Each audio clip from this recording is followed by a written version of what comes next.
Olá a todos, o meu nome é Elizabeth Castelão Conquevitz, eu sou médica, neurologista, psiquiatra e professora da UFGD. Esse filme é para falar sobre um transtorno bastante fascinante, ele é raro, difícil da gente encontrar na clínica psiquiátrica, mas ele é bem interessante, ele instiga, a gente tenta entender por que ele acontece, que é o delírio romântico, também chamado de erotomania ou síndrome de Clérambault. Clérambault porque foi o médico que descreveu esse sintoma, essa síndrome em uma paciente. O que é o delírio romântico? Ele é uma pessoa que crê, e como todo delírio, é uma crença irrevogável, é uma crença inalterável, né?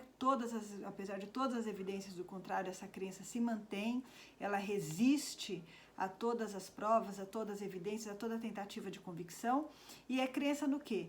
De que alguém é apaixonado por você. Né? Geralmente, então assim, é uma coisa rara, o que se sabe da literatura muitas vezes são relatos de casos, então são casos esporádicos, e é mais comum em mulher, então a partir desses casos o que se sabe é que é uma coisa, aparece mais em mulheres, e geralmente esses homens que elas acreditam que estejam apaixonados por elas são homens de posição social superior, são homens que têm algum tipo de prestígio. Então, às vezes é um cantor famoso, um político famoso, ou alguém que para elas, um vizinho que tem uma situação social melhor, um professor, alguém que na fantasia tem uma posição superior a elas. Então, é um delírio que muitas vezes acontece subitamente, então ele se inicia de repente, e muito interessantemente ele aparece em situações de estresse. Então tem casos, relatos de delírio que apareceu depois da febre,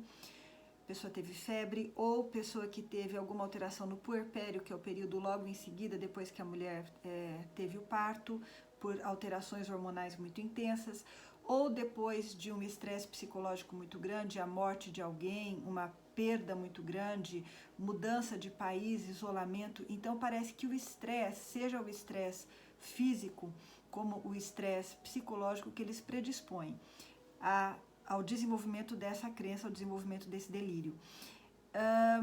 Mas isso obviamente que pressupõe que haja também uma predisposição genética. Então é a somatória de uma predisposição genética, de uma situação de estresse que precisa ser de alguma forma aliviada, e uma pessoa com essa tendência a desenvolver, a ter crenças ou percepções que ela refere a si mesma. Então, essa predisposição genética gera um estilo cognitivo, quer dizer, eu tenho um jeito de referir as coisas a mim mesma. Eu acho que aquilo ali aconteceu, não, porque era porque não gostavam de mim ou porque queriam me dizer alguma coisa, eu refiro. Eu não acho que as coisas estão acontecendo no mundo porque estão acontecendo, não. Eu tenho uma tendência a referir sinais, insinuações, pistas, eu refiro a mim mesma. O que é interessante é que ele se inicia subitamente, e o que é interessante, assim, a maioria dos delírios, ou muitos dos delírios, estão associados a um mal-estar, a pessoa não gosta de estar vivendo aquilo. Com exceção de alguns, por exemplo, eu tenho delírio de grandeza, às vezes eu tenho delírio religioso, e a pessoa gosta de se sentir nessa crença delirante. E o delírio romântico, ele é um deles, ele é uma exceção. Porque na maioria das vezes eu tenho delírio de perseguição, eu fico muito angustiada, eu tenho delírio de culpa, eu tenho delírio de que eu já morri, ou de que eu estou infestada por vermes, ou de que me roubaram. São coisas ruins. Mas o delírio romântico, ele é para quem está vivendo normalmente positivo. Então, ele parece, então aí os psicólogos, os psiquiatras com uma visão mais psicodinâmica, eles entendem que talvez a pessoa desenvolva esse delírio justamente para criar algo positivo que lhes ajude a lidar com uma situação que de outra forma seria insuportável, a situação da culpa, da solidão, da falta de esperança, não é? Uma angústia excessiva. Tem um caso porque eu li várias descrições de vários relatos, são sempre muito interessantes esses casos. Então, um deles era uma garota, publicado, numa revista internacional, uma garota no Paquistão. E ela estava deprimida, mas ela acreditava que um determinado cantor muito famoso fosse apaixonado por ela. E ela tinha, o que não é comum na erotomania, mas ela tinha inclusive alucinações táteis. Ela tinha a sensação de que esse cantor até conseguia tocá-la à distância. E isso lhe dava prazer sexual. Então a gente imagina que nesse caso, apesar da erotomania estar acompanhada de depressão, talvez a depressão fosse ainda muito pior se ela não tivesse a crença de que esse cantor fosse apaixonado por ela. Outra coisa é que quando você tira o paciente da erotomania, quando você tira, consegue tratar o paciente, por exemplo, com antipsicóticos, trata o paciente, ele começa a entender de que tudo aquilo foi uma fantasia, é muito comum nos relatos que essas pessoas caiam em depressão, porque o choque de realidade. A depressão muitas vezes acontece depois da psicose, então ela já é comum e talvez seja até um pouco desencadeada pelos próprios antipsicóticos, então isso tem controvérsias. Mas eu fico imaginando que quando você descobre, fala, meu Deus, eu estava vivendo nessa bolha, imaginando aquela pessoa famosa, maravilhosa, aquele homem que ele era apaixonado por mim, e de repente eu caio na real e vejo que ele não é. Então esse choque de realidade é muito ruim. Por que é delírio romântico? Então, assim, a gente sabe que muitas vezes a gente pode achar que tem alguém que gosta de mim e a pessoa às vezes tenta dar alguma evidência e fala, não gosto, mas justamente o fato dele não ter olhado para mim, eu interpreto que é porque ele não quer dar o braço a torcer ou porque ele não quer me assumir. A gente já passou por isso, de você interpretar sinais de uma forma errada. Tem duas novelas da Jane Austen que colocam isso de um jeito muito engraçado. Na novela Emma, a personagem Emma tenta unir um casal, mas o rapaz depois faz uma declaração de amor para ela e fala, mas o tempo todo você estava interessada em mim. Você estava em cima, quer dizer, o rapaz, o tempo todo ele entendeu que as tentativas de aproximação não eram para aproximá-lo da amiga, mas sim era para se aproximar dela mesma. Ou isso de uma forma bem engraçada é colocada, ou no romance Orgulho e Preconceito, também uma moça, ela é pedida em casamento por um cara que não tinha nada a ver, e ela vai tentando de uma forma muito educada dizer a ele que ela realmente não quer, que ela não tem interesse, mas quanto mais ela nega, mais ele entende que é pela humildade, pela modéstia, porque ela o acha tão superior, ou porque aquilo faz parte dos costumes de fazer um charme, e ela vai se desesperando e falando, eu não sei como provar para o senhor e colocar, eu não estou fazendo charme nenhum, eu realmente não quero me casar com o senhor. Tem um outro grupo de histórias que é do P.G. Wodehouse. Ele cria histórias engraçadas e são novelas de humor. E em muitas dessas novelas as moças interpretam também sinais achando que ele estava dando em cima, que ele estava gostando delas. Mas enfim, essa é a visão cômica, porque um pouquinho de delírio romântico todo mundo pode ter.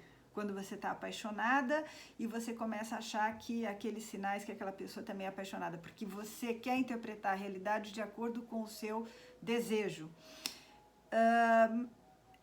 Uma visão mais dramática e talvez mais realista do que realmente é o delírio romântico é um filme que se chama Bem Me Quer, Mal Me Quer. Então é um filme francês e nesse filme a moça que tem o delírio romântico, ela se torna inclusive agressiva, violenta, porque esse é o grande perigo. Não é tão comum, mas o que pode acontecer é que a mulher que acredita que é amada, ela começa a escrever cartas, ela começa a perseguir, ela começa a tentar, por exemplo, como no filme, ela tenta destruir a rival, que era a esposa do médico, Um médico, ela enxergou esse médico como uma pessoa superior e imaginou que ele fosse apaixonado por ela. E ela começa a perseguir esse médico e inclusive perseguir a esposa do médico também. Então o filme Bem Me Quer, Mal Me Quer explica muito bem ilustra muito bem a situação do delírio romântico.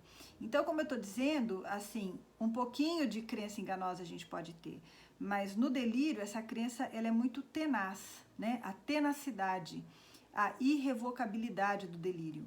Então, a pessoa realmente ela começa a interpretar todos os sinais que o outro dá para dizer, não, eu não quero, ela interpreta como sendo que quer. E começa também a interpretar, às vezes, sinais, por exemplo, o que está passando na televisão. A notícia da TV, na realidade, ela está sendo colocada como um código de mensagens que ele quer me dizer.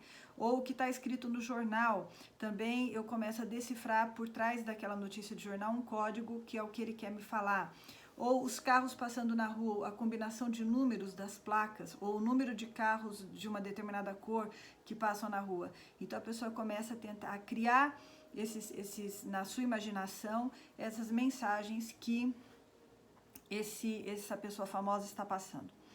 No delírio, como todo delírio, né, também no delírio romântico, a gente precisa, como médico, fazer uma avaliação e investigar outras doenças. Então, é possível que o delírio aconteça no contexto da esquizofrenia, mas também do transtorno bipolar, mas também da depressão, mas também do abuso de substâncias ou do uso de alguma medicação, do uso de alguma droga, mas também de alguma doença neurológica, um tumor, uma doença neurodegenerativa, ou até mesmo uma doença sistêmica, né? Quer dizer, a pessoa tem, eu sempre dou o exemplo, lúpus, por exemplo, existe a psicose lúpica. Então, eu precisa levar para o médico, ele precisa fazer uma investigação adequada para excluir causas orgânicas. Mas, na maioria das vezes, é um delírio isolado, ou seja, a pessoa continua indo para o trabalho, ela continua tendo os amigos dela, mas ela tem aquele aspecto da realidade no qual ela fantasia, no qual ela tem essa crença totalmente ilusória e, como eu disse, irrevogável. O tratamento consiste, então, numa avaliação adequada, em muitas vezes tratar com a medicação. É muito difícil, porque o paciente, ele tá muito bem, ele está indo trabalhar, ele não vai te procurar. Ele não vai procurar o médico. Então, quem vai começar a perceber que tem alguma coisa errada são aqueles que estão ao redor. Mas essa pessoa não vai aceitar o tratamento. Então, é uma situação bem complicada. A pessoa não vai, olha, toma esse remédio aqui, eu vou tomar o remédio por quê? Porque eu tenho um cara maravilhoso que é apaixonado por mim.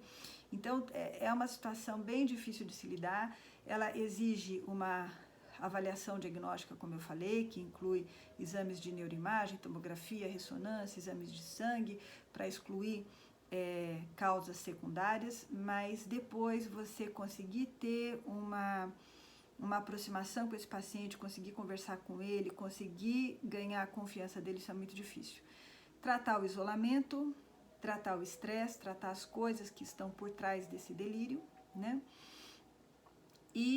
Mas muitas vezes ele pode ser muito duradouro. Então tem vários casos onde o delírio perdurou anos, décadas, e casos onde ele é recorrente, onde ele aparece com diferentes pessoas. Então, a cada 2, 3 anos, a pessoa cisma que tem uma outra que é apaixonada por ela. Então, é um desafio para a psiquiatria, é um desafio entender e também é um desafio tratar. Vale a pena saber, não é? Porque é fascinante o que leva alguém a ter essa crença, tanto entender isso do ponto de vista neurobiológico, como do ponto de vista psicodinâmico. É isso.